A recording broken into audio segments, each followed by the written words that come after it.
जी अस्सलाम वालेकुम जी। अली रज़ा साजिद अर्ज़ कर रहा हूँ। अल रज़ा गार्डन नसी farm and agri services Minchinabad की जानिब से।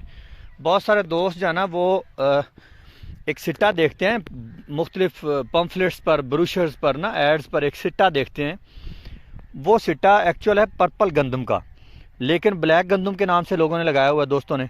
कोई बात नहीं, कोई बहुत बड़ी गलती नहीं है, लेकिन मैं आपको जस्ट सिट्टे की पहचान कराना चाहता हूँ। ये मेरे पास फील्ड है अल रज़ा एग्री फार्म पर, ये काश्त हुई पर्पल गंदम। इसमें ये ब्लैक के भी दाने आ गए हैं, ये देखें।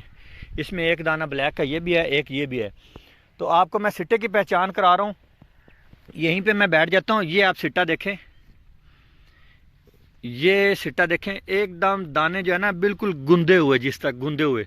ये सिट्टा पर्पल गंदम का है और इसको जो है ना ब्लैक गंदम के जो है ना लिए दिखाया जा रहा है। तो आप ज़रा इसमें क्या कहते हैं कि पहचान कर लीजिए।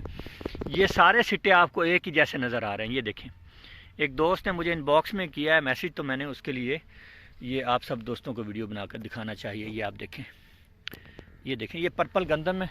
ये अल रज़ा एग्री फार्म पर लगी हुई है। ये मैंने 17 दिसंबर को लगाई थी, इसलिए ये कद में भी छोटी रह गई है, दाने भी इसके छोटे बने हैं और इस पर थोड़ा सा बीमारी ने भी प्रॉब्लम की है। इंशाल्लाह मैंने कवर कर लिया है। अब ये बिल्कुल ठीक सेहतमंद है।